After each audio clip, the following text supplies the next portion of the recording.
aplicável para a obrigação de entrega de coisas. Se você olhar lá no artigo 536, 37, 38 do Código de Processo Civil, as mesmas regras que são aplicáveis para a obrigação de fazer e não fazer, elas são também aplicáveis para a obrigação de entrega de coisas, certo? E aqui, hoje, nós vamos trabalhar com relação ao efeito da sentença numa ação coletiva, no que tange à obrigação de pagar, mais especificamente, a obrigação de pagar de vítimas e sucessores. Na realidade, o assunto é mais específico. Por quê? Porque nós temos obrigações de pagar resultantes de ações coletivas, tanto no âmbito do Código do Consumidor como da ação civil pública, certo? Que sejam responsabilidades de danos morais coletivos, danos materiais coletivos. Essa é uma coisa, tá certo? Outra coisa são danos resultantes de violações a direitos individuais, plúrimos, direitos individuais homogêneos, tá certo? E que precisam também ser satisfeitas, né? Só uma diferença. No que diz respeito aos danos individuais, em matéria dos direitos individuais homogêneos, esses danos são destinados aos seus titulares, às vítimas e sucessores, tá certo? Enquanto os danos morais coletivos ou danos materiais coletivos, eles são destinados a um fundo de direitos difusos, certo? Que implica benefícios ou, vamos dizer assim, implantação de programas e políticas públicas no âmbito de interesses públicos da coletividade, tá certo? Então, isso é muito importante para o que nós vamos falar aqui, tá certo? Para a gente tratar desse assunto específico dos efeitos da sentença de obrigação de pagar com relação a vítimas e sucessores, nós vamos tomar emprestado no Código do Consumidor alguns artigos, são os artigos 95 a 98, certo? Que estão inseridos dentro do capítulo da ação coletiva na defesa de direitos individuais homogêneos, tá certo? Para a gente trabalhar esses artigos como se fossem destinados a uma teoria geral do processo. São artigos cuja análise seja uma teoria geral, um tema de teoria geral do processo coletivo nesse ponto específico, certo? Dos efeitos da sentença no processo coletivo em favor de vítimas e sucessores de obrigação de pagar, certo? O tema é este, especificamente. Bom, aqui no artigo 95, falei de 95 a 98, né? Afirma o seguinte, esse dispositivo.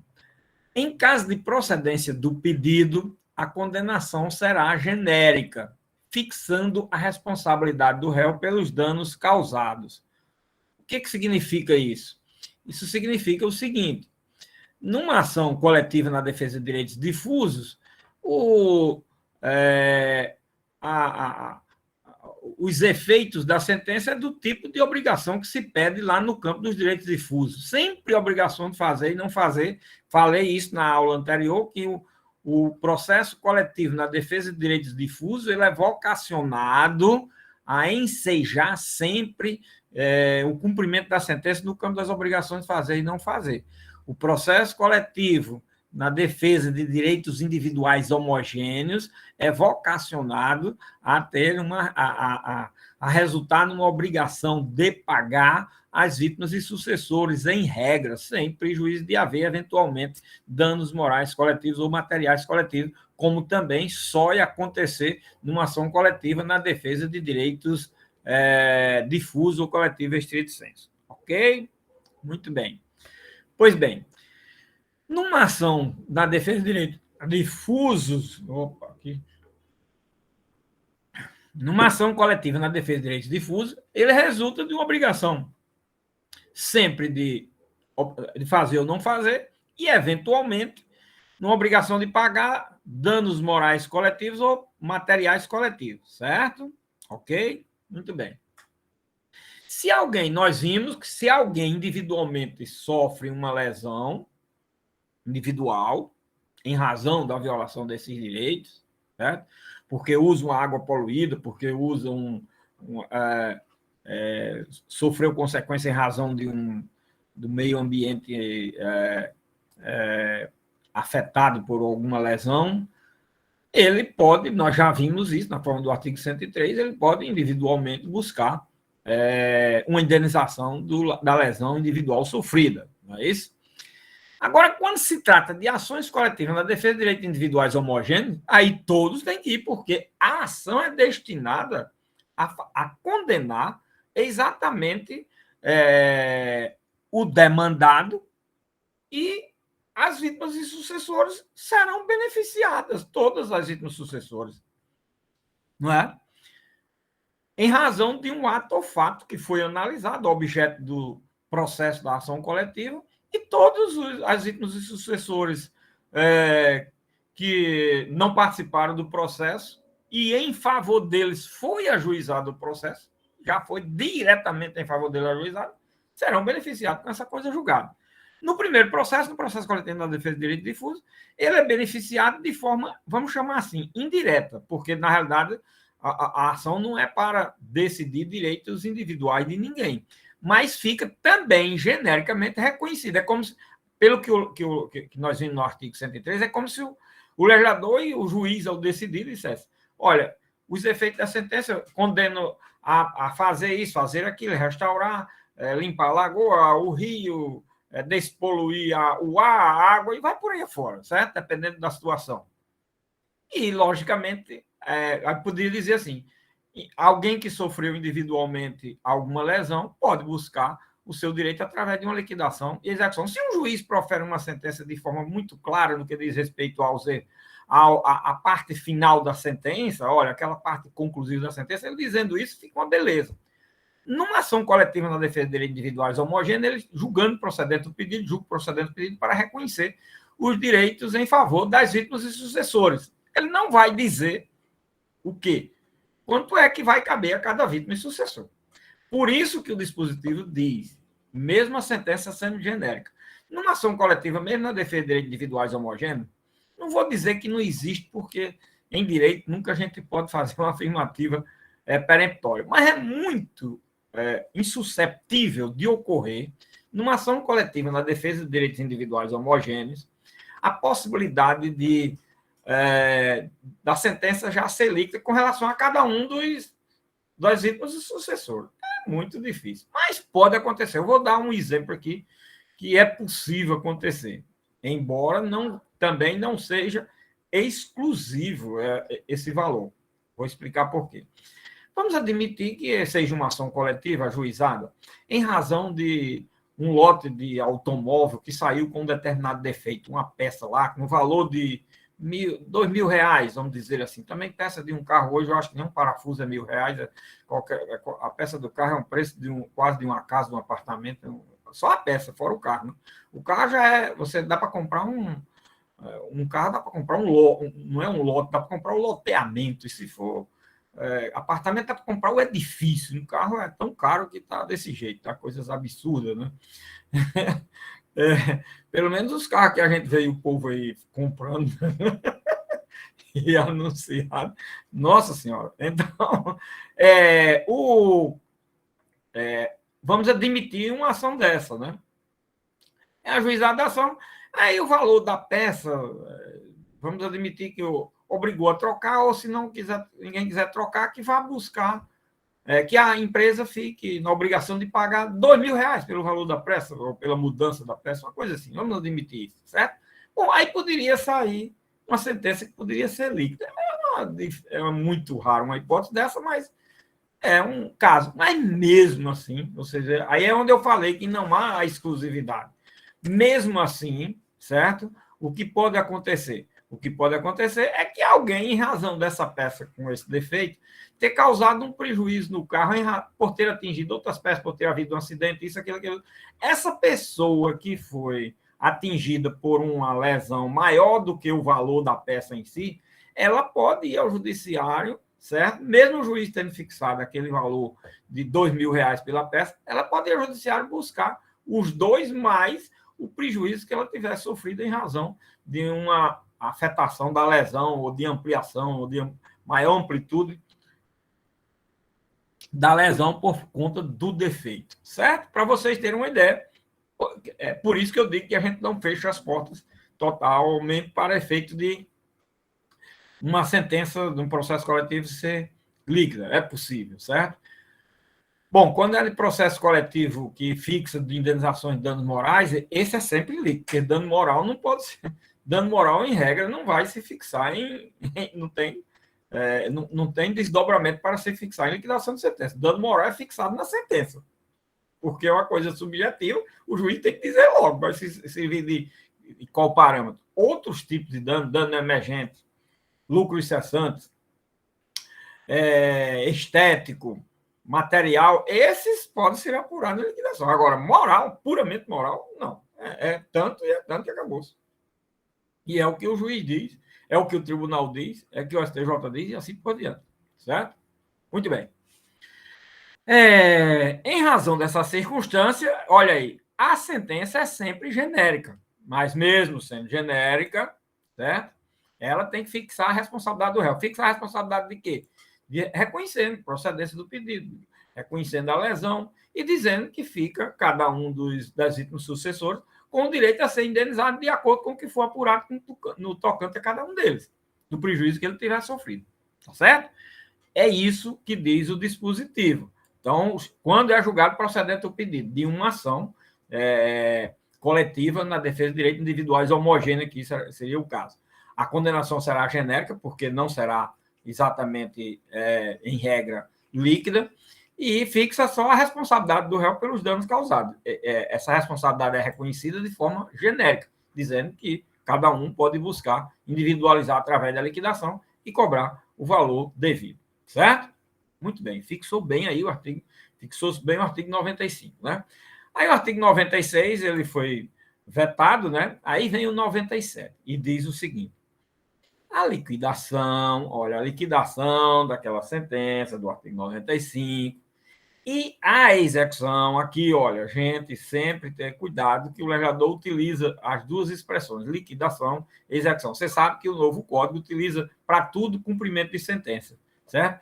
Depois fraciona o cumprimento de sentença. No cumprimento de sentença tem liquidação, né? E tem a parte de satisfação da obrigação, que é o que o legislador mais antigo, clássico, chama de execução, certo? Eu vou chamar muito aqui, tendo em vista a gente poder distinguir aí didaticamente as duas coisas, tá certo? Mas hoje tudo é cumprimento de sentença, certo?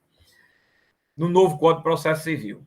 Bom, aí nós temos a execução que vem depois da fase de liquidação. Então, com a sentença, você vai liquidar, isso eu já falei quando nós falamos no artigo 103, bastante falamos sobre isso, né? Aí vem aqui o artigo e complementa.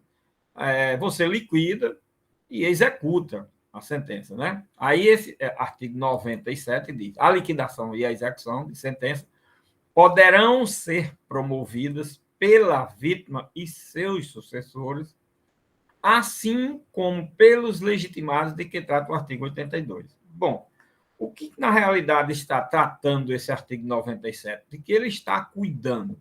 Ele está cuidando da questão da legitimidade de quem pode requerer, postular a liquidação e a execução em um processo coletivo, principalmente na defesa, e mostrando aqui na defesa de direitos individuais homogêneos, tá certo? E ele dá essa legitimidade a quem? Primeiro, as vítimas e sucessores. Quem tem que liquidar e executar a sentença? Cada vítima já tem uma sentença favorável. Agora eu vou apurar o quantum de beato, o valor devido, não é isso? Com relação à minha pessoa. Quem? A vítima ou sucessor. Então, esses são legitimados naturais, obviamente, são os legitimados imediatos de uma sentença dessa. Isso é o que está dizendo também aí o artigo 97. E diz que também pode ser legitimado aquele rol de legitimado do artigo 82 do Código do Consumidor. Como nós estamos falando aí do Código do Consumidor, como estamos tratando do Código do Consumidor, e lendo um artigo do Código do Consumidor, esse artigo 82 é do Código do Consumidor, certo? Agora, se a ação for civil pública, os legitimados do artigo 5º da Lei da Ação Civil Pública, Se for um mandado de segurança coletivo, os legitimados do mandado de segurança e assim por diante, certo? O importante, o interessante é que a gente saiba que os legitimados extraordinários de cada processo coletivo pode requerer também a execução. Quando há direitos de vítima e sucessor. Pode ser requerido tanto pela vítima e sucessor, como pode ser requerido pelos legitimados extraordinários. Certo? Neste caso aí, só não pode ser simultâneo, viu? Reparem que quando foi a ação de conhecimento, nós falamos que pode haver. Logicamente, quem escolhe a ação de conhecimento vai se valer da coisa julgada da sua ação. Já explicamos isso tudo direitinho. Agora, numa execução não pode haver duas ações. Uma pelo legitimado extraordinário e outra pelo legitimado ordinário. Aí nós podemos chamar assim. A vítima e sucessor é o legitimado ordinário. Os legitimados do artigo 82 são legitimados extraordinários, certo? Então, o que é que nós podemos concluir aí? É que não pode haver duas execuções, porque a pessoa não pode receber duas vezes. Nem eu posso estar escolhendo qual execução. Aí não é diferente do processo de conhecimento. Se uma execução existir, não aquela é que vai prevalecer. Bom, e se aí é o seguinte: se a vítima sucessor requer sua execução, está excluída a possibilidade dele de ser beneficiado da execução lá do processo coletivo. É outro detalhe, aí é peremptório, tá certo? Está excluída a possibilidade dele, ele vai requerer a execução dele, então vai ser o que ele apurar na execução dele. Muito bem. Até aí, 95 e 97 são artigos até bons, estão explicando. A linguagem do legislador indica total sentido, né? Agora nós vamos trabalhar o artigo 98, 97, 90, o parágrafo 1 do 97 também foi vetado, né? Aí nós vamos trabalhar o 98. Esse artigo 98 eu vou logo avisando. É aquele artigo que não ajuda em nada a leitura dele da forma como está escrito. Bom, isso eu estou dizendo para mostrar aquilo que toda doutrina aponta em termos de texto legal. O texto legal, às vezes, é lacunoso, o texto legal é impreciso, é incompreensivo, utiliza linguagem inadequada, é conflituoso. Tudo isso pode resultar de um texto legal. Eu diria para vocês que tudo isso está nesse artigo 98. Para vocês terem uma ideia. Ele não ajuda a entender. Ele é tão ruim de leitura que tem conduzido o quê? A uma divergência. Isso eu estou falando dele todo, 98 nos seus parágrafos. Tem conduzido uma divergência muito grande na doutrina, nem tanto. A boa doutrina do processo coletivo até que trabalha bem. Mas na jurisprudência, como tem pouca doutrina, a jurisprudência, o desastre da jurisprudência é grande. A jurisprudência é a pior das situações que se pode imaginar ao fazer a leitura desse dispositivo. E eu vou mostrar aqui para vocês por quê, certo? Vamos lá. Diz esse artigo o seguinte: a execução poderá ser coletiva. Começa assim: a execução poderá ser coletiva, sendo promovida pelos legitimados de que trata o artigo 82, abrangendo as vítimas cujas indenizações já tiveram sido fixadas em sentença de liquidação, sem prejuízo do ajuizamento de outras execuções. Nossa Senhora, como é confuso.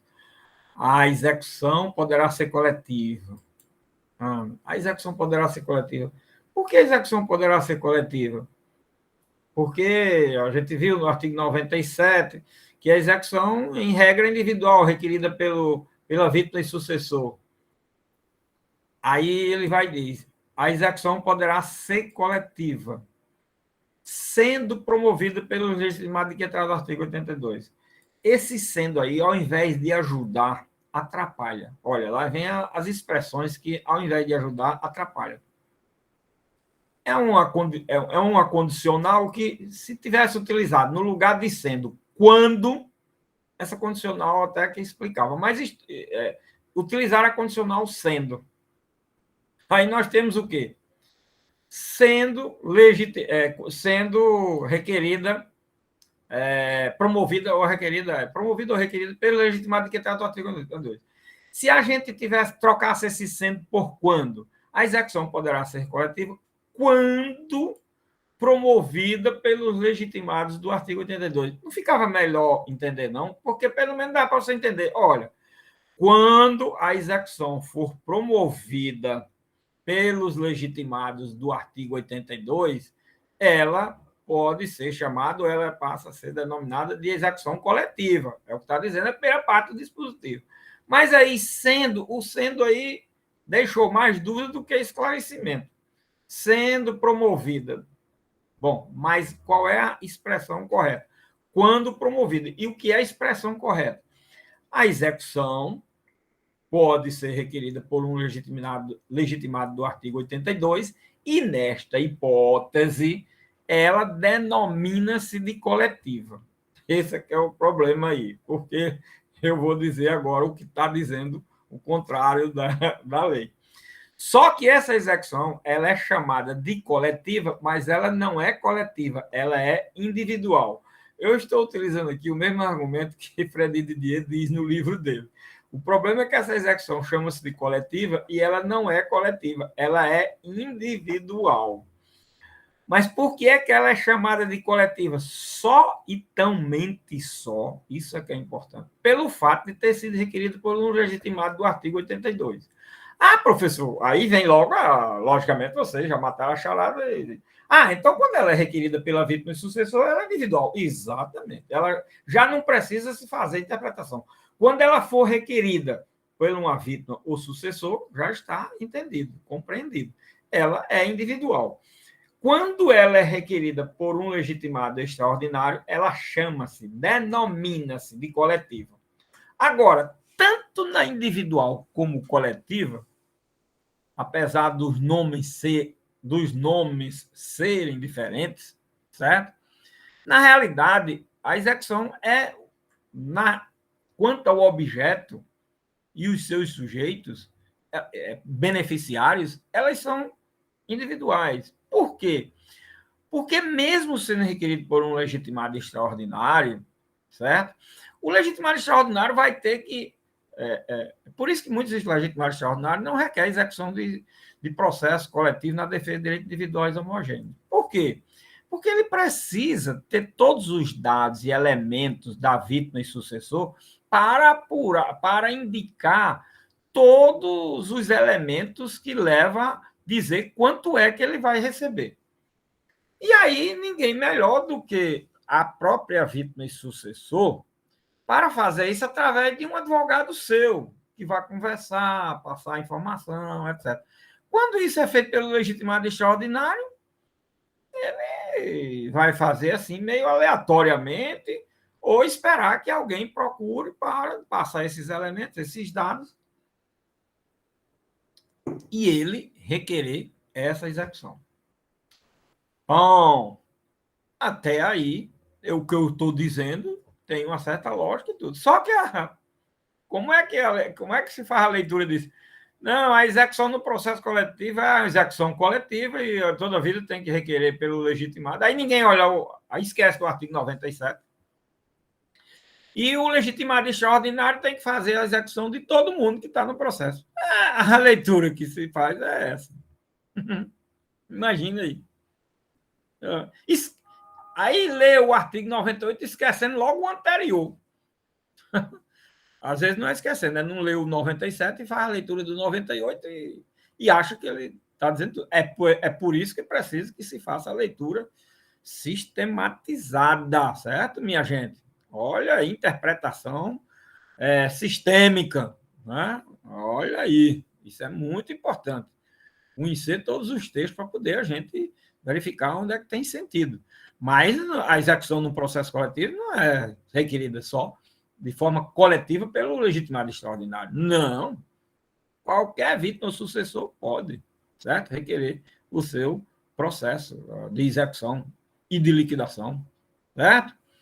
Bom, aí vem a segunda parte do dispositivo, em razão do problema de ter havido veto ao artigo 96 e parágrafo do artigo 97, aí tirou muito sentido das explicações que eram dadas aqui, e aí diz, abrangendo as vítimas cujas indenizações já tiveram sido fixadas em sentença de liquidação.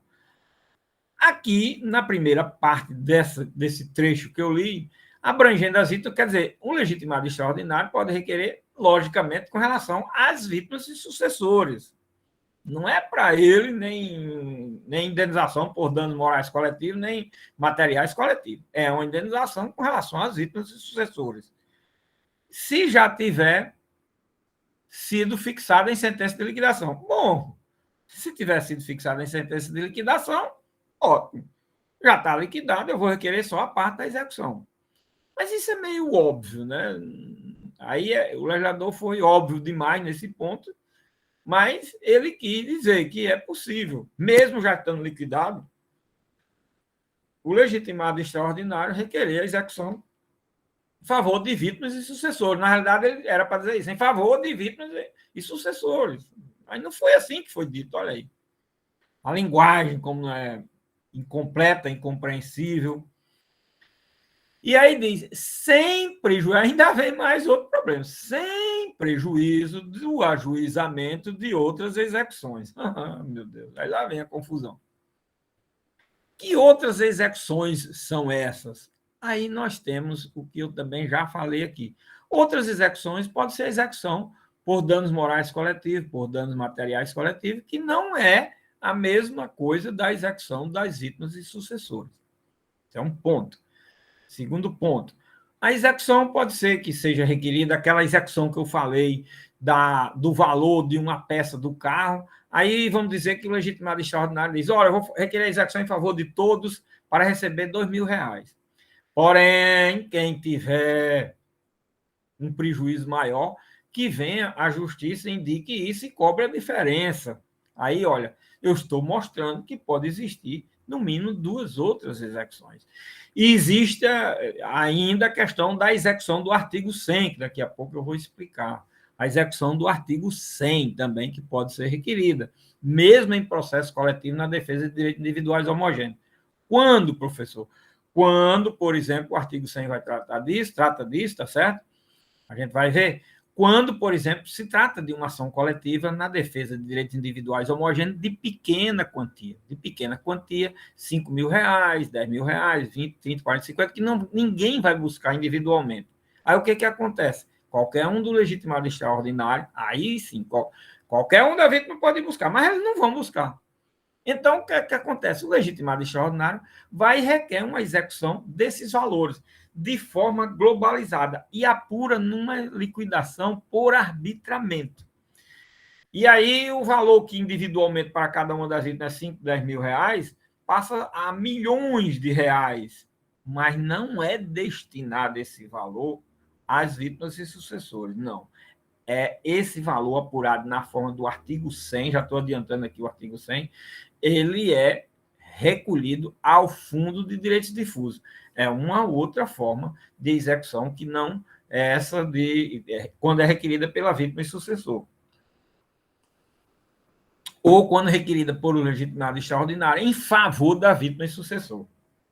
Reparem que a do artigo 100 pode resultar de uma ação coletiva na defesa de direitos individuais homogêneos, mas o valor apurado não é em favor de vítima e sucessor, e sim de toda a coletividade, porque vai ser recolhido ao Fundo de Direitos Difusos.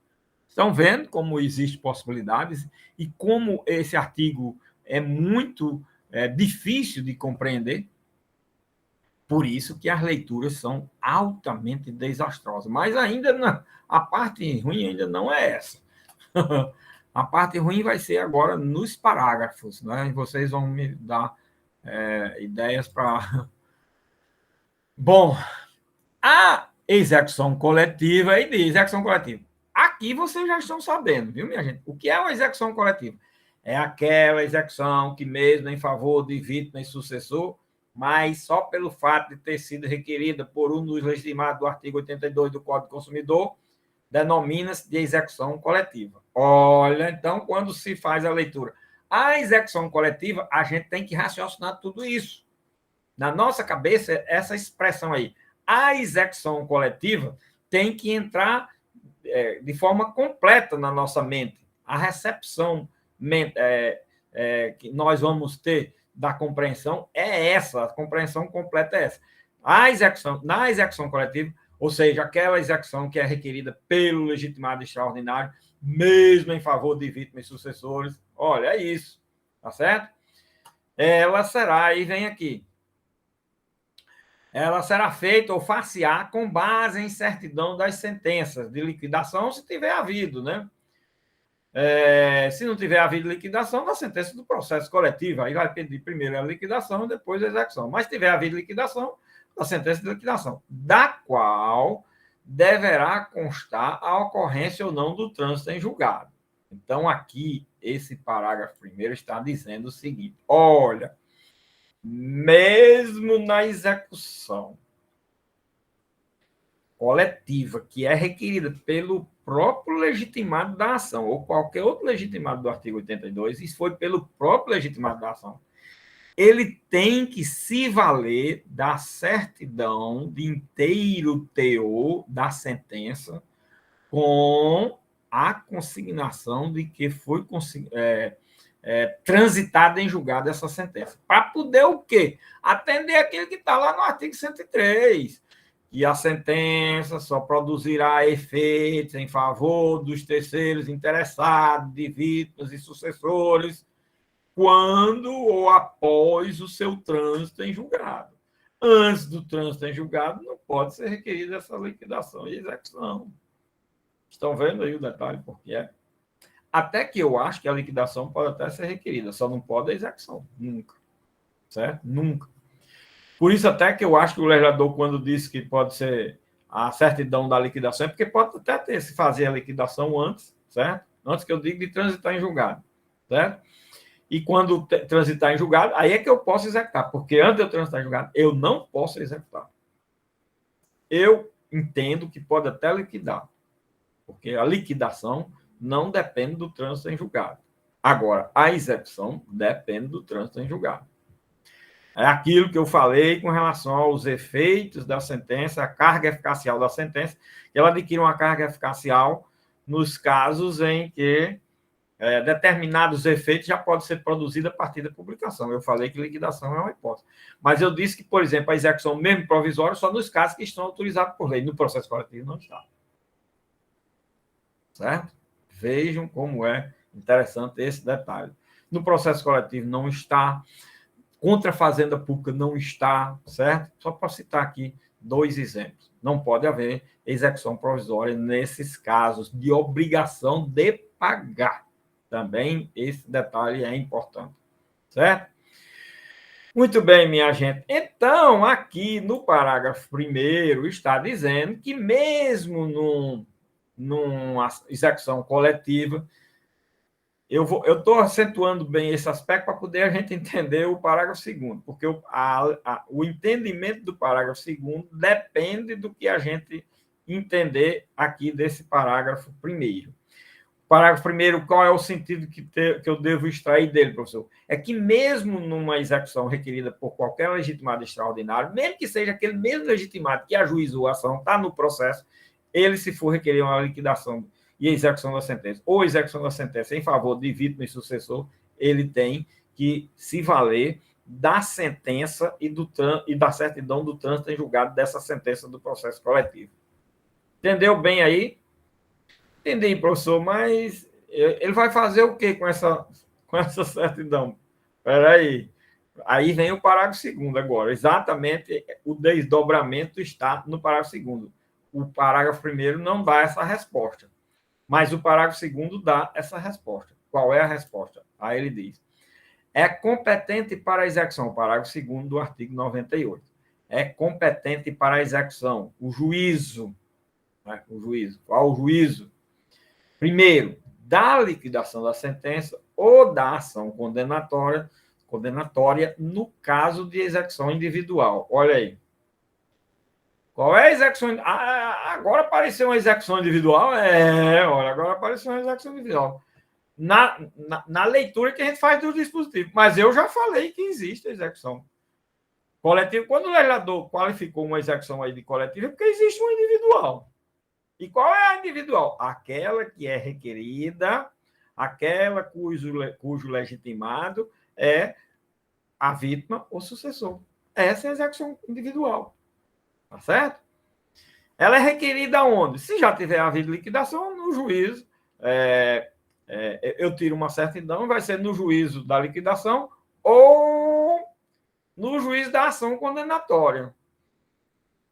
Bom, aí vem o inciso 2 e diz: é competente para execução o juízo da ação condenatória quando coletiva a execução, ou seja, quando requerida por um dos legitimados extraordinário, o juízo competente é o juízo da ação condenatória. Agora é que vem. Aí eu pergunto a vocês, quem é o juízo da ação condenatória, tanto do inciso 1 quanto do inciso 2? Quem é o juízo da ação condenatória? Alguém poderia se aventurar aí a responder para poder a gente seguir o raciocínio de acordo com a resposta dada? Alguém se aventura aí? Escreva aí no chat, tem um chat, vocês não querem aparecer, não querem falar, escreva aí, só são escritores agora, não são mais oradores, escritores, então escrevam, bora. Eita, tá todo mundo. Eu danado quem vai botar meu nome aí. Meu Deus, homem, faça isso agora, porque depois, quando terminar o curso, vocês não tem um professorzinho para explicar ali na hora que vocês não tiverem dúvida, não. Olha, Gabriela saiu até da reunião. Teve um susto tão grande que saiu da reunião. Ninguém se aventura a dar uma resposta, nem dizer, não, professor, não quero não. Diga logo, professor. É isso que vocês querem. Diga logo, professor, diga logo, diga logo. Pois é. Não passa assim pela cabeça de vocês. Olha o que é a leitura do dispositivo e o que é compreensão do dispositivo. Não passa assim pela cabeça de vocês que o juízo condenatório é aquele que proferiu a sentença no processo coletivo, não. Passa assim na cabeça de vocês, não. Nem passa, nem isso. Maria. Não passa, não. Ninguém pensou nisso, não. Que é o juiz da ação condenatória. Professor, o juiz da ação coletiva que foi ajuizado, que condenou. Isso, o senhor até falou lá no artigo 95, que condena de forma genérica. O raciocínio, olha aí a história, que é levado, conduzido. Os signos que estão postos no texto legal é um raciocínio de que a execução, tanto individual como coletiva, deve ser requerida na mesma ação coletiva. Por quê? Porque está dizendo que é a ação condenatória. Mas se fosse a ação coletiva, ele deveria dizer na própria ação, não era? E também não precisava desse desdobramento do parágrafo 2º, nem também precisava. Juízo competente é aquele que fazia como no Código de Processo Civil. É aquele que conheceu primeiro do processo. A competência da execução lá está assim no Código de Processo Civil. Ora, o produtor não botava nadinha porque estava lá no Código de Processo Civil. Mas o legislador aqui que não fez uma distinção, fez a distinção de processo de execução coletiva e execução individual, aí depois indicou o juiz competente como sendo o juiz da ação condenatória. Pois, sabe qual é essa ação condenatória?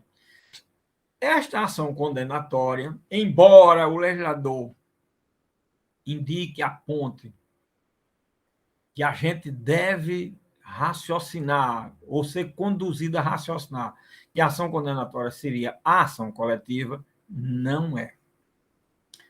Agora, eu estou dizendo, viu?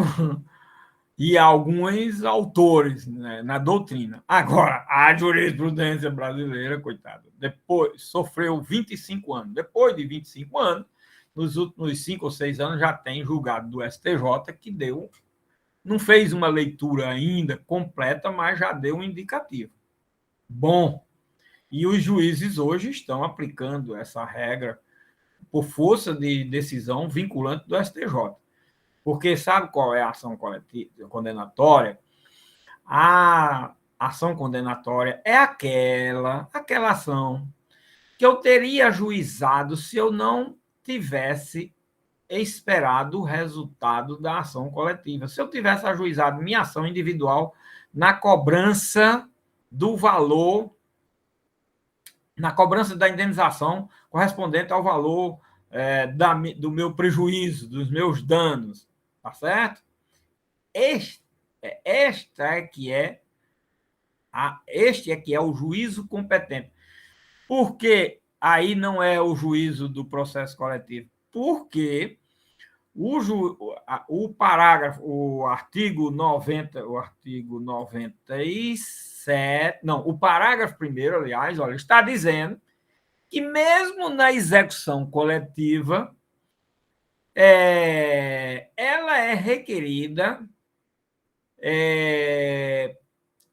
depois que você tira do processo coletivo a certidão da sentença e do seu trânsito em julgado. Ora, repare como eu disse, olha aí, só com a leitura do parágrafo primeiro é que a gente vai entender as coisas do parágrafo segundo e, consequentemente, o parágrafo segundo em combinação com o parágrafo primeiro. Minha gente, se fosse para ser requerida a execução no mesmo juízo do processo de conhecimento coletivo, eu não precisava de certidão de inteiro da sentença e do trânsito em julgado. Eu só requeria a execução dentro do processo e fazia referência às páginas ou ao ID hoje no processo coletivo, no processo eletrônico, onde estava a sentença e a certidão do trânsito em julgado. Eu não tirava uma certidão para fazer isso de forma autônoma. Se o legislador está dizendo que eu tenho que tirar uma certidão, é porque eu tenho que requerer fora do processo. E fora do processo vai ser aonde? Fora do processo vai ser no juízo da ação condenatória. E qual é o juízo da ação condenatória? O juiz da ação condenatória era aquele que eu teria ajuizado minha ação de indenização se eu não tivesse agora me valendo da sentença da coisa julgada do processo coletivo. Aí eu teria ajuizado minha ação individual. Seria onde? Onde eu resido, onde eu tenho domicílio, onde eu estou, na mesma comarca, na mesma seção judiciária, na mesma vara, sei lá, onde eu moro. Se eu tivesse ajuizado a ação, seria lá onde eu estou. Só que eu esperei a coisa julgada do processo coletivo. Onde é que eu vou requerer a liquidação ou a execução? Lá onde eu moro. E está aí. O parágrafo 2º está muito claro. É competente para execução. Da liquidação, se tiver havido, não é? Logicamente.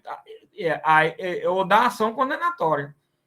Isso mesmo sendo uma execução individual. E da ação condenatória, mesmo quando ela é coletiva, mesmo quando é requerida por um legitimado extraordinário. Olha aí. Em todos os dois casos, está dizendo que é no juízo da ação condenatória. Agora, o juízo da ação condenatória não é o juízo da ação principal. Minha gente, 25 anos, quase 30 anos dessa lei, desse Código Consumidor, dos tribunais decidindo isso todo santo dia, em todos os cantos desse Brasil, nesses 25 anos. A leitura que se faz é sempre dizendo que isso é por advogado que requer dessa forma, isso é pelos tribunais que decidem dessa forma, dizendo que é no próprio juízo do processo condenatório coletivo. E não é. E eu passei esses 25 anos sendo contrário sozinho. No tribunal, quando eu cheguei, tentei mudar esse ponto de vista, mas não, isso eu era. Como é que você, um processualista, não entende isso? Fala, meu Deus do céu. Eu dizia, tá certo. Agora, vocês vejam o seguinte. Existe hoje uma regra do direito, na lei do direito brasileiro, sabe, a lei de introdução ao direito brasileiro, sabe, que foi modificado. O juiz, ao proferir uma sentença, ao fazer uma interpretação da norma no campo abstrato, diz assim, desse jeito: ele precisa verificar que consequências levam essa interpretação. Mas esse dispositivo é uma lei, recentemente, relativamente nova. Aliás, quem tem um livro que eu acho o melhor livro sobre esse texto da lei, comentário todos os artigos dessa lei nova, é Dilson Nobre, que foi professor aqui da nossa universidade, ela é aqui do Rio Grande do Norte, que hoje está no Tribunal Regional, está em Recife, hoje é professor da Universidade Federal de Pernambuco, e é atualmente até o presidente do Tribunal Regional Federal, certo? É quem tem um livro que eu acho o melhor que foi publicado agora no Brasil, sobre comentando todos os artigos novos dessa lei de introdução ao direito brasileiro, certo? Pois bem, minha gente, tem lá vários dispositivos indicando isso. Os juízes leem, interpreta e é o que vem na testa, é o que vem na cabeça. Mas essa análise que eu estou fazendo aqui, eu estou fazendo e batendo forte aqui, porque exatamente o processo não pode ser o quê? Deixa eu ver aqui o texto completo. Você entende tudo, mesmo porque exatamente o processo não pode ser considerado ação condenatória. Deixa eu dar esses exemplos aqui para você, tá certo? Para você ver. Eu estava dizendo que essa análise que eu estou fazendo não é uma coisa meramente de diletantismo, de preciosismo, nem questão para efeito meramente didático, nem de academia. Não, isso tem um efeito prático importantíssimo. E quando é equivocado, leva a um verdadeiro desastre. Essa interpretação leva a um verdadeiro desastre. Vou dizer aqui para vocês o que significa. Significa o seguinte: o legislador nunca quis que o juiz que proferisse uma sentença num processo coletivo fosse o único da execução dos. Preste atenção. Quem fez a pergunta aí, por favor, preste atenção. Eu estou falando da execução das vítimas e sucessores. O processo coletivo comporta a execução dos danos morais coletivos e dos danos materiais coletivos, primeiro. Segundo, comporta a execução do artigo 100, certo? Que também é uma execução dentro do próprio processo coletivo. Não é que ele não comporta, ele comporta. Agora, ele não comporta a execução em favor de vítimas e sucessores. Por quê? Porque o legislador não ia trabalhar nunca com a ideia, minha gente, de que um juiz proferisse uma sentença num processo coletivo que tivesse 100 mil beneficiados e fosse requerido só naquele juiz 100 mil execuções. Minha gente, isso não tem lógica. Isso é absolutamente irracional. E isso é uma forma de dizer, olha, foi dada a sentença, mas nunca vai ser recebido. E eu vou dar um exemplo prático a vocês. Vocês já devem ter ouvido falar, pelo menos na universidade, nos corredores da universidade, que está desapareceram os corredores, mas vocês acho que ainda pegaram esse corredor da universidade, pelo menos uns 2 anos de curso de Direito aí. Mas já ouviram falar dos precatórios da universidade? Já ouviram falar? Que já está com 20, 30 anos esses processos? Já ouviram falar disso? Pois é. Você sabe por que não sai? E não saiu? E não já foi pago a todo mundo?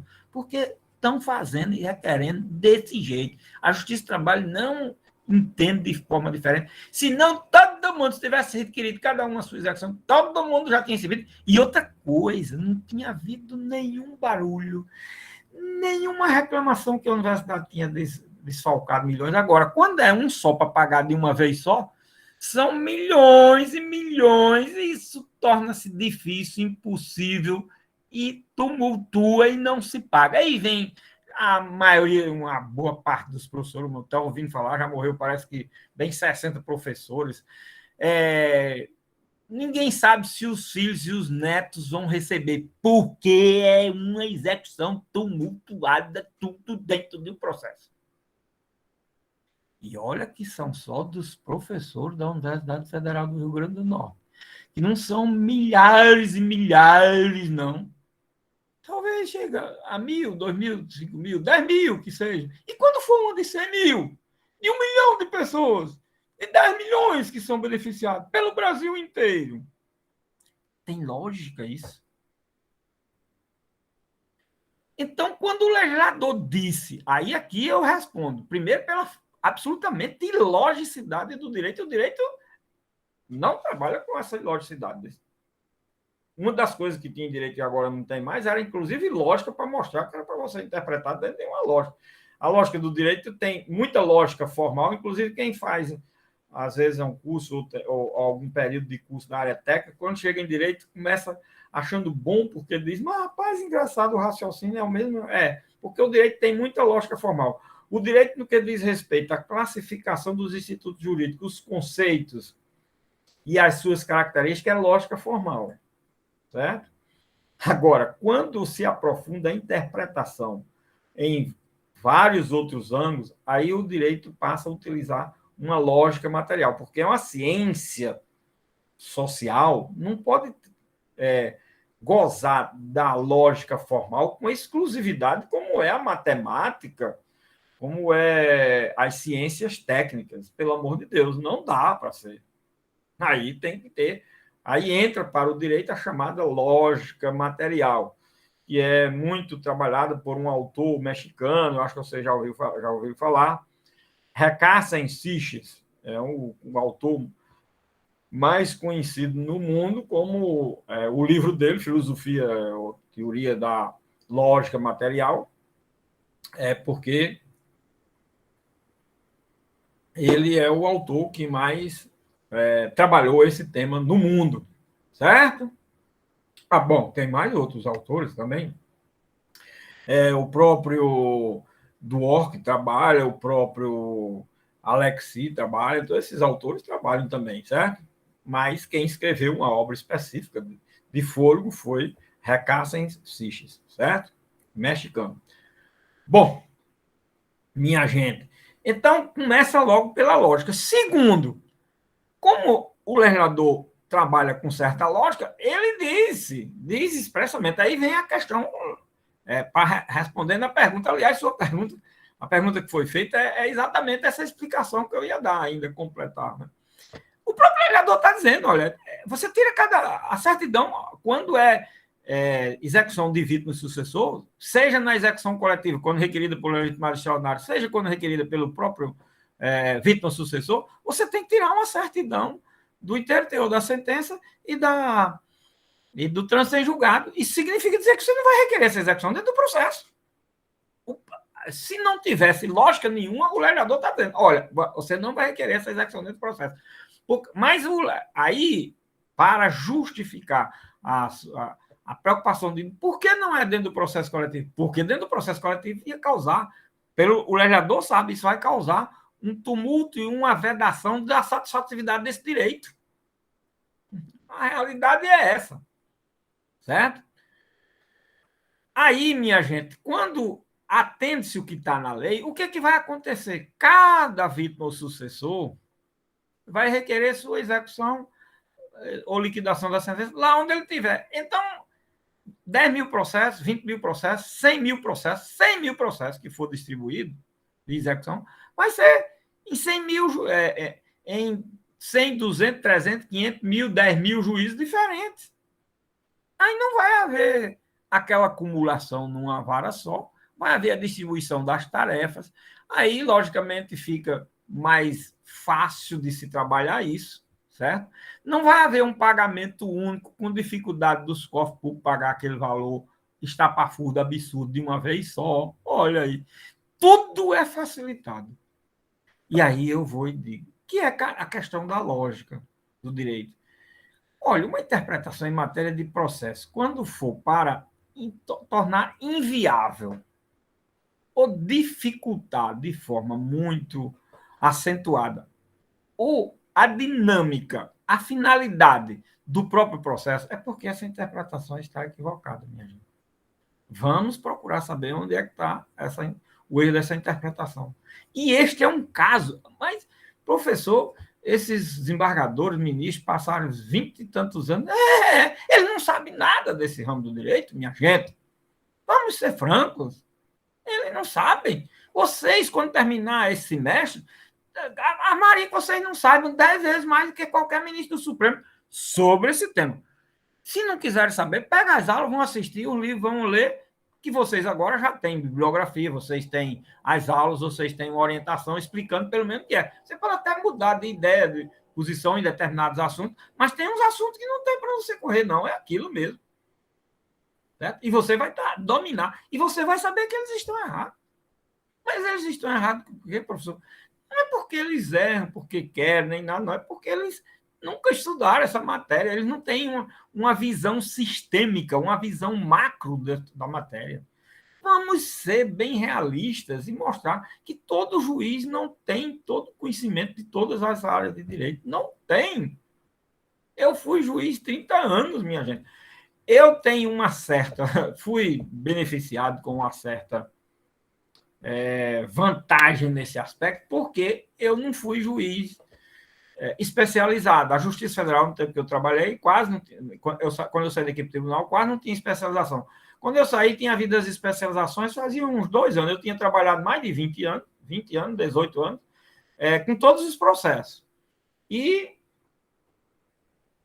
fui para um tribunal que também não tem especialização. Todos os juízes lá trabalham com os mesmos, todos os processos.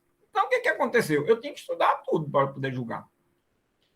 Agora, você imagina um juiz passa 10 anos numa vara penal. Aí lá vai passar para processo civil. Lá vai passar para direito isso, direito aquilo. Ou passa 10, 20 anos numa comarca ou nas comarcas, trabalhando com direito de família, vendo um processo administrativo uma vez na vida, uma coisa ou outra. Aí vem para a capital, pega uma vara da Fazenda Pública, pega uma vara penal. Nossa Senhora, coitado. Isso é uma coisa que é um defeito de estrutura das nossas instituições. Um juiz, quando ele trabalha numa especialidade, primeiro, ele tem que realmente ser um especialista naquela área. Ele só poderia ir para uma vara especializada se ele tiver uma especialidade naquilo. Se não tiver, aí as escolas da magistratura é para fazer isso. Aí você vai para a vara de família, você vai ser, primeiro, se especializar tantos meses em direito de família. Você vai para uma vara penal, você vai ter que se especializar nessa matéria, dessa competência dessa vara penal. As coisas ideais eram para ser desse jeito. E as escolas da magistratura eram para ser para isso, para nós termos um processo. E não é assim, não. Nada. Não tem nada. Não. Tem muitos cursos bons, não vou dizer que não tem muitos cursos bons, fazem muito curso de preparo, mas é sempre genérico. Sempre aquela coisa. Todo mundo participa, quem quiser participar, participa, quem não quiser, não participa. Mas pode até ter esses, mas vai haver um curso agora para os juízes de varas especializadas em matéria tal. Só para isso. Porque vai ter uma vara especializada, então você primeiro vai se especializar. Essa é que era a forma correta, certo, minha gente? Mas não é assim. Não é assim. Então, é por isso, minha gente, que todos os juízes não podem saber de tudo. Não é possível. E outra coisa, eu era da Justiça Federal, que tem uma limitação de competência muito grande. Certo? Mas um juiz do Estado, ele, coitado, decide desde uma briga de família, a briga do vizinho, a vara de fazenda pública, direito penal, tudo. Ele pega tudo. A Justiça Federal não tem questão de família, não tem várias coisas que tem na Justiça Estadual. A Justiça Estadual ainda é mais difícil de trabalhar, na minha concepção. Muito mais. Certo? Muito mais. São essas coisas que vocês vão enfrentar. O Brasil está tudo por fazer. O problema é que a gente chega lá não quer fazer. A gente chega lá e segue o mesmo caminho que está seguindo. Aí entra ano e sai ano, décadas, séculos e milênios e vai por aí. Bom, o Brasil, como não tem milênio, só tem século, então só 5 séculos também, é café pequeno. Não consertamos ainda nada, não fizemos nada, está tudo por fazer. Vocês quiserem, tem tudo isso, certo? Para fazer, tá certo? Bom, citei o exemplo dos precatórios. Vou citar um outro exemplo, para poder vocês verem como isso é desastroso. Quando eu estava na corregedoria do tribunal, fazia as correções na quinta região, que vai de Sergipe até o Ceará, né? E quando eu fui fazer uma correção em determinado estado, a gente faz primeiro o levantamento dos processos de cada vara, que já vai com uma estrutura organizada para chegar lá e fazer a inspeção daqueles processos que estão atrasados, dos juízes que estão mais atrasados, tudo para ver o que está acontecendo. E aí tinha, numa determinada sessão judiciária, tinha 3 varas de competência comuns, de determinada competência comuns. 3 varas. 2, cada uma tinha 2.000 processos. Uma terceira vara tinha 10.000 processos. Aí os funcionários ficaram assombrados com aquilo. 3 varas com competências rigorosamente iguais. Aí uma vara com 10.000 processos e 2 com 2.000 processos cada um. Aí eles, quando viram lá, estavam fazendo levantamento, aí foram no meu gabinete, era 2 ou 3 funcionários que estavam fazendo. Aí foram, doutor, olha que está vendo alguma coisa. Na verdade, quando eles foram mostrar que estava vendo alguma coisa, eles estavam dizendo, doutor, esse juiz aqui é... Esse juiz é... Pensa que é um juiz que não trabalha, os outros, olha.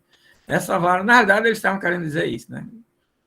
Aí eles chegaram e disseram, olha, cada vara, essa vara aqui, essa daqui, a tal vara tem 2.000, essa daqui 2.000 e essa daqui 10.000. Eu disse, não, esse juiz aí é o que trabalha mais. Quem é? Qual é a vara? Falou, eu conhecia todos os juízes, todas as varas, né? Aí eu disse, esse juiz aí é um excelente juiz. Ele é tão bom, ou talvez melhor do que esses outros dois. E é dinâmico, é um juiz já antigo, mas muito bom, excelente juiz. Mas tem um problema aí. Eu sabia que lá nesta sessão judiciária, o entendimento de todos os juízes era de que o processo coletivo atraía a competência das execuções de todas as vítimas e sucessores. Eu digo, você sabe o que está acontecendo aí? É que esse juiz deve ter 1 ou 2 processos coletivos e as execuções, tudo foram requeridas lá. Eu aposto que é isso daí. Mas vamos fazer o seguinte, quando chegar lá, vai ser a primeira vara que nós vamos olhar. Não deu outra. Aí os funcionários ficaram assim, eu explicava para eles como era que eu tinha minha posição em matéria de processo coletivo, quando ia julgar esses casos. Eu disse, lembro que eu fico passando para o pessoal que trabalha na equipe de assessoria, que eu fazia reunião com todos os funcionários juntos. Aí eu dizia, para a equipe de assessoria, eu sempre chamei a atenção da minha posição, porque era, olha isso. Aí era, é mesmo, né, doutor? Eu digo, pois é, tá vendo que é uma interpretação errada do que leva? Quando chegou lá, não deu outra. Eles foram direto para a vara no primeiro dia. Quando foi de meio dia, já estavam com a resposta pronta. Doutor, é exatamente 8.000 execuções de um processo coletivo que tem lá. E a vara só tem 2.000 processos mesmo. E 8.000 execuções de um processo coletivo que ele julgou. Está vendo o que é que significa isso na prática? O que é uma interpretação equivocada? Bom, isso em 2013, 2014, 2015, 2014, 2015, mudou o STJ numa decisão em repercussão, em recurso extraordinário de repercussão geral, disse que definiu essa interpretação que eu estou falando, dizendo que as vítimas e sucessores podiam requerer sua execução nos lugares onde elas tinham domicílio, residência, etc, etc. Com essa decisão do STJ, nós tiramos aí 70% ou 80% dos processos de acumular no mesmo juízo. Mas o STJ não corrigiu isso tudo, porque ele levou essa interpretação não de acordo com o que eu estou trazendo aqui de argumentos. Eles utilizaram alguns argumentos que, lógico, eles utilizaram os argumentos voltados para isso. Não, tem que ser requerido em cada processo, não é possível acumular só num juiz. Assim, os argumentos frágeis. Mas não interpretaram o artigo 98 do Código do Consumidor de forma completa, como eu fiz aqui, não, dando todos os elementos por que é esse, porque a competência do juiz na execução do processo coletivo é essa que eu estou falando, e não a que equivocadamente os juízes falaram. Aqui, quando eu era juiz aqui em Natal, ainda no primeiro grau, uma vez chegou uma execução de um sindicato com 2.000 pessoas. Aí eu mandei fracionar a execução no máximo em 5. Aí os advogados bateram em cima e vieram com gosto de gás. Mas, doutor, está aqui muito claro. Eu digo, para você é muito claro. Para mim, totalmente escuro o que você está dizendo, vendo aí no artigo. Totalmente. Ficaram doutor, a gente veio para o senhor corrigir, porque nós vamos no tribunal, de pode ir para o tribunal. Eu não vou mudar, porque eu estou correto, eu sei que estou correto. Eu estou trabalhando na ideia, eu trabalho como juiz, com a ideia de facilitar as coisas para as pessoas.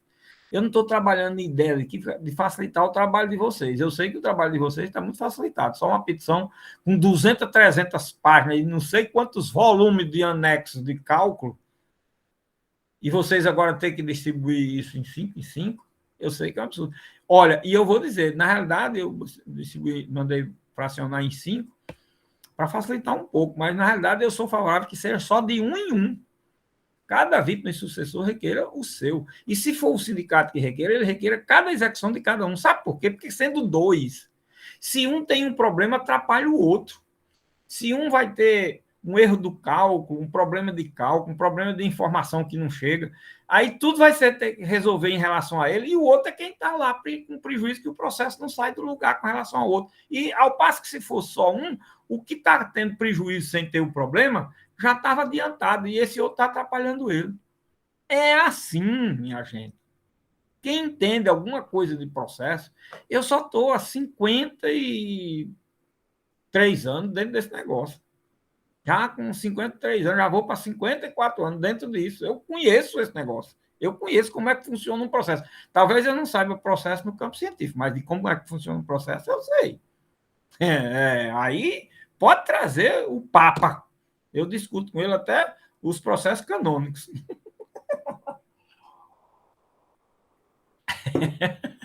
Nesse ponto, pode trazer.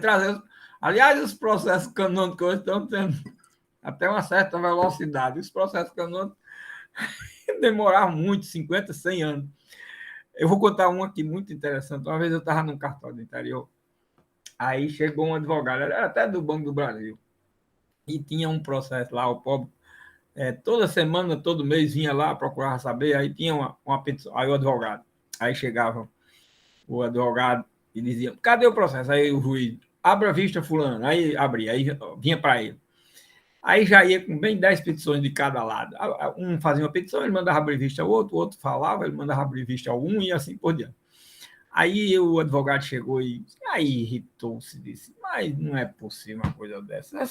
Esse assunto já vai sendo 10 vezes falado da mesma coisa, cada um ele manda para um e para outro.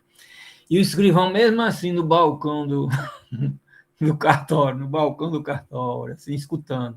Aí o advogado reclamando. Aí disse, isso, olha, é um absurdo. Esse processo já está com 6 anos, uns 4 ou 5, só renovando essas petições para lá e para cá. Aí o escrivão foi e disse assim, doutor, 6 anos, o senhor está achando que é muito? Eu estava lendo numa revista semana passada, disse que um processo no Vaticano para canonizar uma pessoa para ser santa é 100 anos. O senhor com 6 já está com toda essa raiva aí. Olha, a cena hilária. Isso é uma das cenas na minha vida de foro, para vocês terem uma ideia. Isso foi antes de eu ser juiz, viu?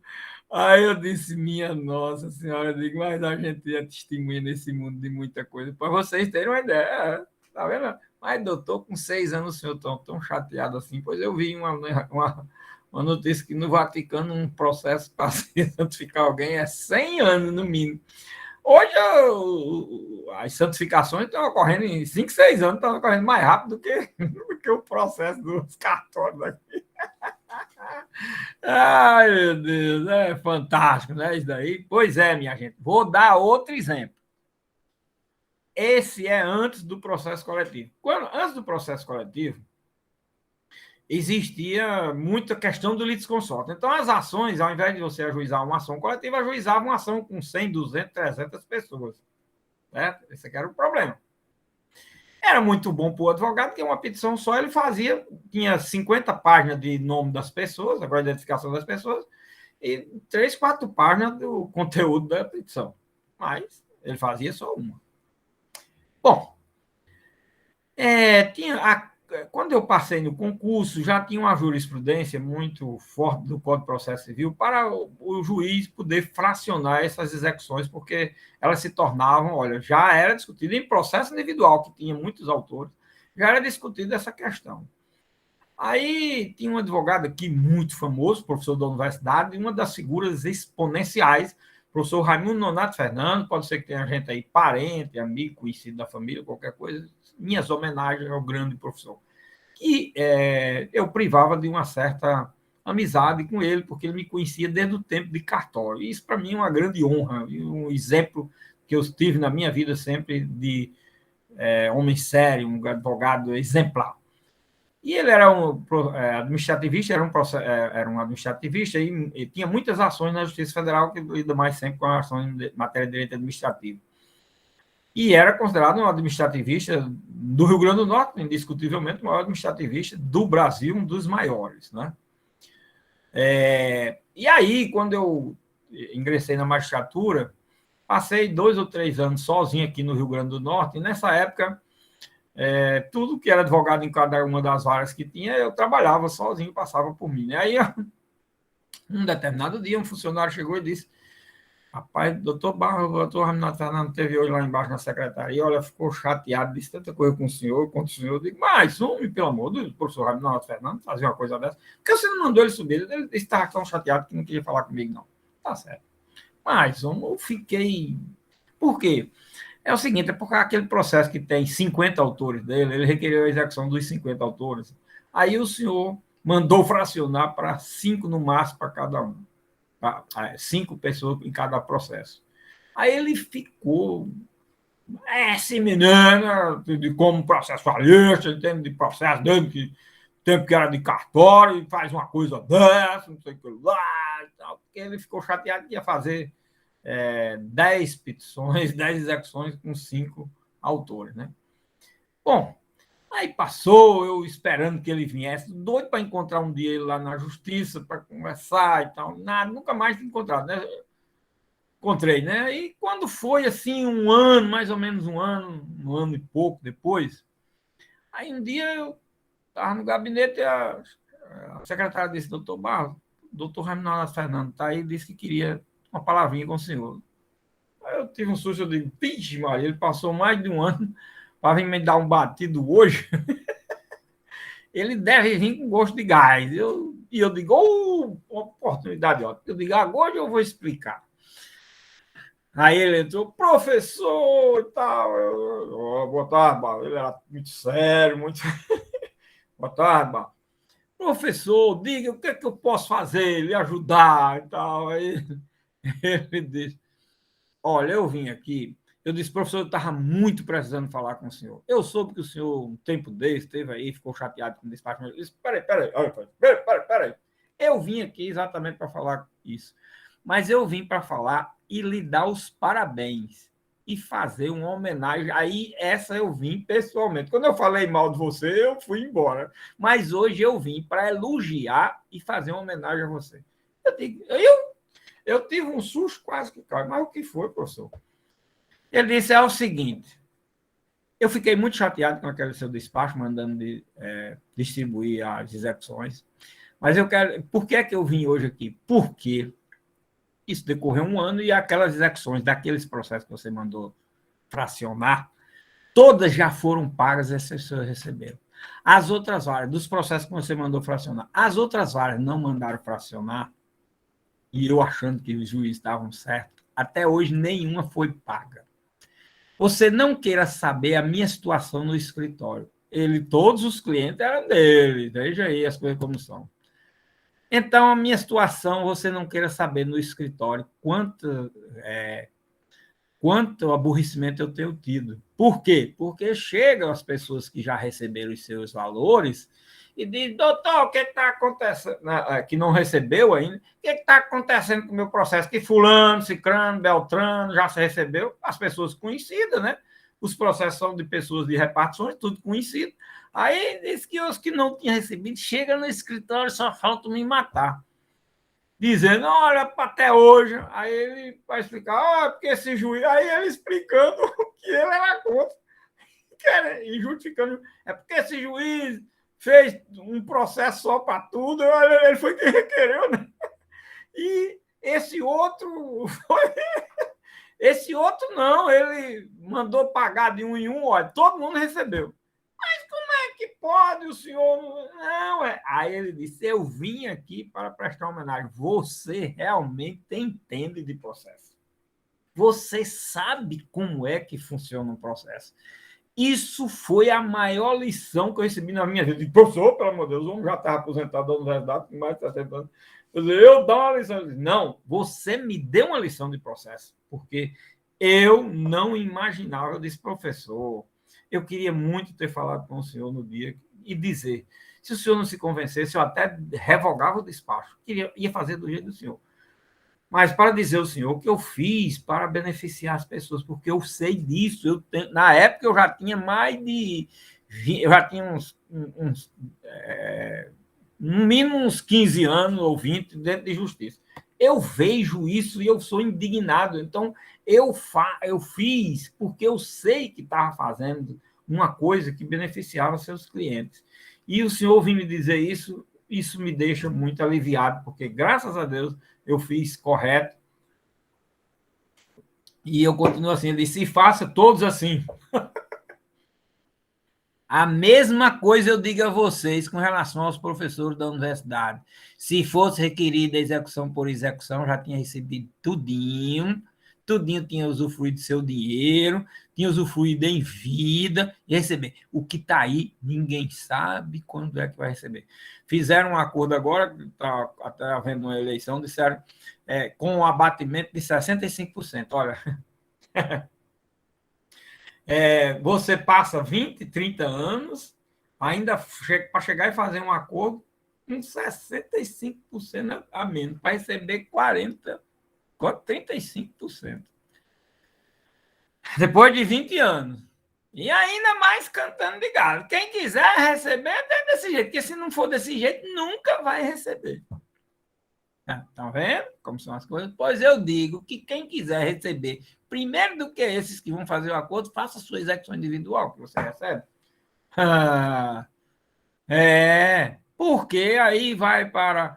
Os valores são individuais, isso seria distribuído por ano, quanto? Aqueles processos que ingressassem no precatório, iria para aquele ano, os outros para outro ano, teria sido distribuído nesses 20 anos.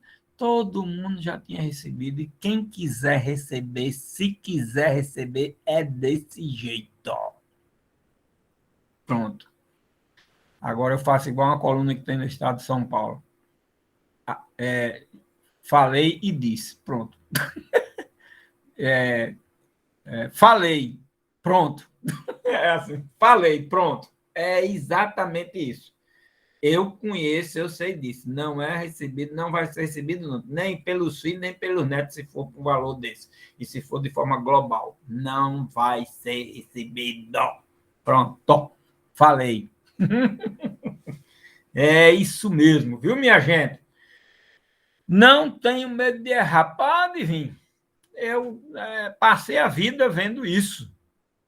E essa criação das coisas se deu exatamente nesse espaço de tempo. E quem quiser ver como são as coisas, vá para dentro e vá lá e constate. É só isso. Certo? E você veja, não é uma questão, então vejam, que eu não estou falando a questão de diletantismo, nem de defesa de uma tese, por defesa de tese. Não, não, não, não. Eu estou colocando as coisas de uma forma bem prática, bem simples e de total e absoluta praticidade para que o processo alcance seu objetivo como processo de resolver e satisfazer o julgado na sua inteireza. É só isso, certo? Então, minha gente, a leitura do artigo 98 tem que ser trabalhada sob essa perspectiva, se você quiser fazer a interpretação correta do dispositivo.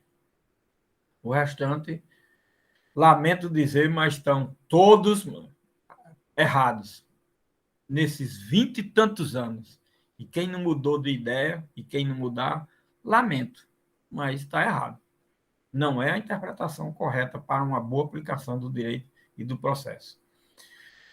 Bom, minha gente, o artigo 99 diz o seguinte: em caso de concurso de créditos decorrente de condenação prevista na Lei 7347, indenizações pelos prejuízos individualmente resultantes do mesmo evento danoso, estas terão preferência no pagamento. Esse dispositivo, esse artigo 99, ele está trabalhando com a seguinte hipótese, estendendo a mesma situação também para a ação civil pública, no que diz respeito às possibilidades de haver extensão dos efeitos da coisa julgada com relação a terceiros, a vítimas e sucessores. E quando as indenizações forem dessas vítimas e sucessores, essa indenização tem preferência em relação a outras indenizações resultantes do mesmo processo coletivo. Por exemplo, um processo, falei hoje aqui muito disso, um processo coletivo que resulta no pagamento de indenização por danos morais coletivos, por danos materiais coletivos, e com relação aos direitos individuais de vítimas e sucessores. Os valores das vítimas e sucessores têm preferência em relação aos outros valores de outras indenizações que, eventualmente, esse processo possa ensejar de condenação, tá certo? Tanto é que o parágrafo único diz, desse artigo 99, para efeito do disposto neste artigo, a destinação da importância recolhida ao fundo, que é exatamente os casos de direitos difusos, resultante das ações em matéria de direitos difusos, serão recolhidos para o Fundo de Direitos Difusos, que tem na Lei 7347, que é a Lei da Ação Civil Pública. Esse valor fica sustado, suspenso, até que haja a solução definitiva das execuções individuais, se o valor, o demandado for insolvente, não puder saldar tudo, certo? Agora, no final do parágrafo, ressalva dizendo o seguinte: agora, se tiver, logicamente, valores suficiente, patrimônio e um respaldo econômico-financeiro que dê para pagar tudo, aí não precisa suspender os pagamentos dessas indenizações por danos morais coletivos ou danos materiais. É isso que fala esse artigo 99, a questão da preferência dos valores individuais em detrimento dos valores resultantes do mesmo processo que tem a indenização de danos morais ou danos materiais coletivos, certo? Esse artigo 99. O artigo 100, eu já falei dele, vou só dar uma explicada. Decorrido o prazo de 1 ano sem habilitação de interessados em número compatível com a gravidade do dano, poderão os legitimados do artigo 82 promover a liquidação e execução da indenização devida. Olha aqui esse artigo 100. Esse artigo 100 está dizendo, naqueles casos aqui, tem que ver o seguinte: qual é a situação que se aplica esse artigo 100, professor? Aqueles casos de situações em que o processo coletivo em matéria de direito individual homogêneo, ele foi requerido por força de necessidade do ajuizamento de uma ação coletiva em razão da pequena vantagem individual a ser obtida, que as pessoas individualmente não vão buscar aquela ação. Olha aí a característica do direito individual homogêneo nesse ponto, como é importante. Aí, nesse caso, eu já falei a vocês isso.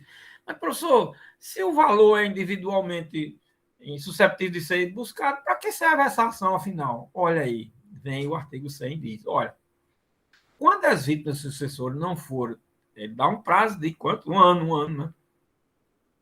Para qualquer vítima sucessor querendo, vai requerer sua execução, sua liquidação. Ele não vai, que a vantagem é pequena, vai continuar com aquela impossibilidade de ter advogado. Aí o que faz agora?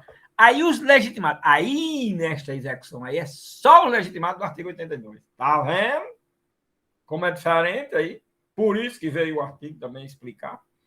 Aí os legitimados do artigo 82, quem são os legitimados extraordinários? Vão requerer a liquidação e a execução. Liquidação que é por arbitramento. Vocês sabem que uma liquidação por arbitramento é aquela que, eventualmente, a gente encontra um valor, e encontrar esse valor, ele pode corresponder exatamente ao que é, e pode não corresponder, mas aquele é o valor que vai ficar sendo reconhecido. E este valor é recolhido para o Fundo de Direitos Difusos, não é em favor das vítimas sucessoras. E esta execução, ela não está tratada, não tem nada a ver com a análise que a gente fez do artigo 98. Qual é o juízo competente? Aí vai ser dentro do mesmo processo coletivo, tá certo? No juízo que julgou a ação. Por quê? Porque aí é uma execução por arbitramento em que o legitimado extraordinário vai indicar que são cerca de 10 mil pessoas que estão mais ou menos alcançadas por aquela coisa julgada, o prejuízo com relação a cada uma, umas é de 3, de 4, de 5, o juiz fixa aí uma média para ver quanto dá. Então, isso é uma execução por arbitramento. Aí é isso que vai acontecer. Discute-se ali o valor só, globalmente, certo? Não vai ter que individualizar a situação de ninguém. Entenderam aí como é diferente? Aí se requer dentro do próprio processo coletivo. Esta é uma das execuções que está ressalvada lá no artigo 97, né? 97 aqui, que diz o seguinte: 97 ou 98? Deixa eu ver. Não, 98. Sem prejuízo do ajuizamento de outras execuções.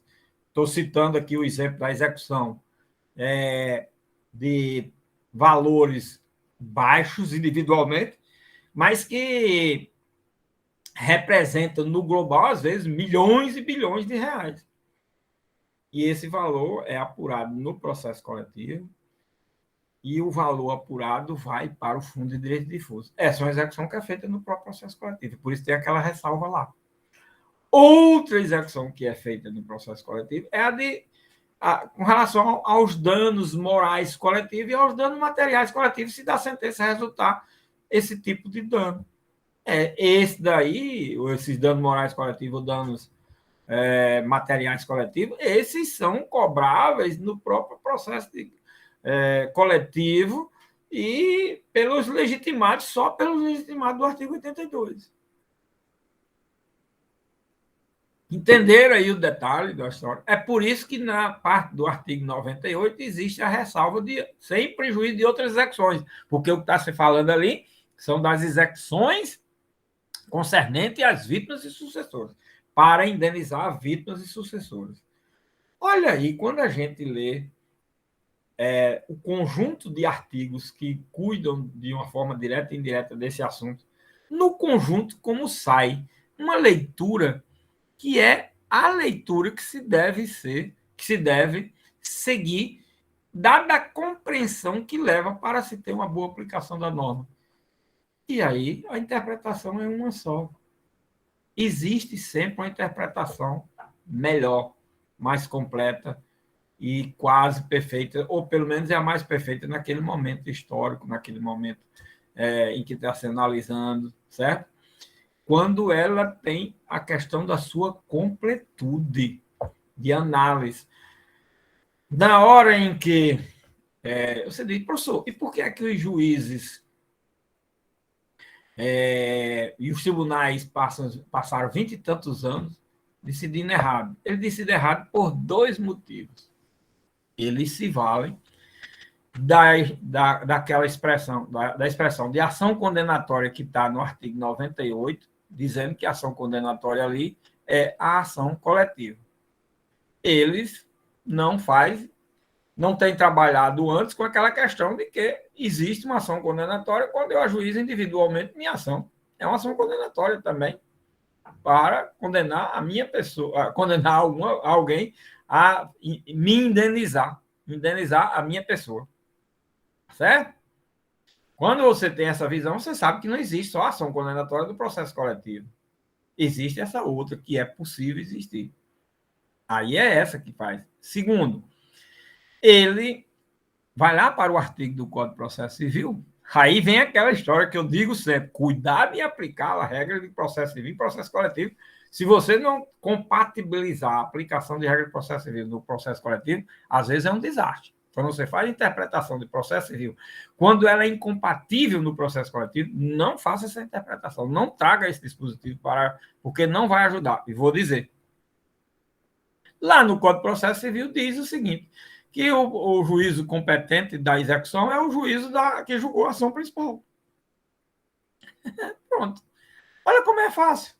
É claro que está aqui, a regra é muito clara no Código de Processo. Meu amigo, essa regra do Código de Processo Civil não se aplica, porque tem um artigo 98 lá excepcionando tudo. lá no Código do Consumidor. E quando o artigo 98 do Código do Consumidor excepciona, aí um sábio intérprete chega e diz: em matéria de consumo. Meu amigo, um processo coletivo do consumidor é igual ao processo coletivo do que você imaginar na vida. Não pode ser diferente o tratamento se tem vítimas e sucessores. É por isso que eu trato essa matéria com a questão da teoria. Aí se presta todo e qualquer processo coletivo. Quem é que tem essa visão no Brasil? Porque só existe a Universidade Federal do Rio Grande do Norte dando essa matéria dessa forma, com essa teoria que eu estou explicando aqui. Só existe a Universidade Federal do Rio Grande do Norte. Sabia? Para dar uma teoria, dá até processo coletivo em alguma. Tem umas 10 no Brasil, não tem mais de 10 no Brasil. E as grandes universidades, nenhuma dão. E eu provo. Uma vez, uma aluna aqui na universidade fez o seguinte. Eu falei isso numa aula, e quando foi antes de terminar o semestre, ela foi transferida para Brasília. Passou no concurso, foi transferida para lá. Aí ela veio aqui em Natal resolver os problemas e foi na universidade. Também disse: professor, eu fui transferido, eu queria terminar o curso de Brasília. Eu digo: só faltava um mês. Eu digo: tá certo. Ela disse: professor, eu vou dizer uma coisa agora, confessar ao senhor. O senhor falou aqui que não tinha nenhuma universidade que tinha esse curso e tal. Aí eu fui para Brasília, eu digo: eu vou demitir esse professor na hora agora. Mas, professor, ela veio na minha cara dizer: não é que a UNB não tem processo coletivo, ele não sabe nem o que é isso lá. Eu disse: minha filha, vá para a PUC, para a USP, o que você quiser do Brasil, e veja se tem na graduação processo coletivo. E eu desafio, eu lhe dou as notas de graça da última prova, se você encontrar uma universidade no Brasil, essas grandes que tem. Você vem da UNB, ela disse: não, professor, acreditei, e eu vim dizer ao senhor, e o senhor continua dizendo que é mesmo. Eles não sabem sequer, ouviu falar em que é processo coletivo. Tá aí o problema qual é. Se vocês lessem um livrozinho que tem de um grande jurista de São Paulo, que eu não me lembro o nome agora, é o Poder do Juiz, que é o Poder do Juiz. Nesse livro, diz que o problema do judiciário é reflexo do ensino do direito. O judiciário não está bom porque isso é um livro escrito há 10, 15 anos atrás, minha gente, 20 anos. O poder judiciário não está bom porque o ensino do direito é péssimo. E ele dá lá tudo que eu sou contra, exatamente na metodologia que se aplica ao direito, tudo que eu sou contra, ele explica nesse livro. O Poder do Juiz, eu não me lembro agora, o autor é de São Paulo, certo? É Dalmo Dallari, professor? Pronto, é ele mesmo. Dalmo Dallari, mas é Dalmo não sei o que lá Dallari. De Abreu, alguma coisa assim. Dalmo de Abreu Dallari, pronto. É Dalmo Dallari, que é um grande professor de São Paulo, entendeu? E que escreveu esse livro, O Poder do Juiz. Leiam lá o livro e vejam que tudo que eu digo, ele explica lá. E diz que o problema do judiciário é a base do ensino que está na faculdade, que não estão ensinando que presta. Pronto, é isso. Eu vou mais uma vez. Pronto, falei. Só isso. Bom, pessoal, só para encerrar agora, na próxima, hoje é quinta, né? Ou segunda, quinta-feira a gente continua, se Deus quiser, aqui com nossos assuntos. Eu quero explicar aí para vocês, explicar não, só dizer que a prova está aí, né? Aquela prova que desde o primeiro dia de aula eu venho falando, só foi colocar hoje a questão para ficar escrito, né? E dar o prazo, aquilo que eu venho dizendo também, não tem nem o que explicar. E vocês têm até a segunda-feira para fazer. Fazer não, acredito que a maioria vai terminar, né? Só a questão, aperfeiçoar aí, pronto. Mostrando exatamente, discorra sobre a classificação dos direitos coletivos no campo doutrinário, no campo legal brasileiro, mostrando as características de cada um. Vou só lembrar a quantidade, né? 10 no difuso, 10 no coletivo estrito senso, 15 no individual homogêneo. No mínimo isso, pelo amor de Deus, não deixem de botar isso, mas já vai vir um bocado de prova só com 4 ou 5. Eu devia botar uma publicação no Jornal Nacional da Vida, quem viesse com menos de cada um desses coisas, porque eu dizia, olha, tá aqui, tem no roteiro, tem nas minhas aulas, eu digo, tá no roteiro, tá nas minhas aulas, e a pessoa só bota 4 ou 5. É brincadeira, rapaz. Pelo amor de Deus, vamos. Tenham menos a coragem de olhar o roteiro para botar. O roteiro já tem a estrutura. É só tem a estrutura da prova. E aí também tem a estrutura no que diz respeito à segunda parte da questão.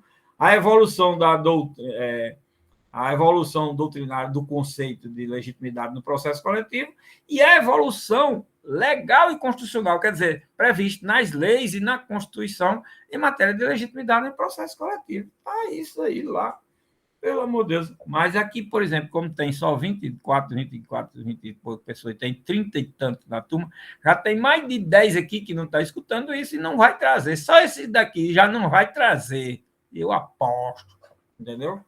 É um absurdo, minha gente. Vocês têm tudo nas mãos. Eu dou 8 dias só para botar no meu papel, colar e copiar um bocado. E não fazer é brincadeira. Bom, mas eu espero.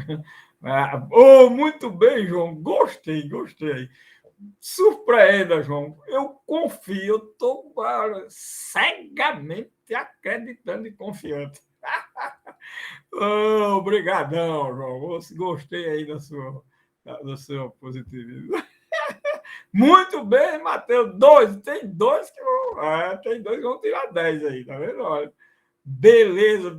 Opa, muito bem. Então, olha, para vocês um bom trabalho, uma boa semana, se Deus quiser, boa produtividade em tudo. E todo mundo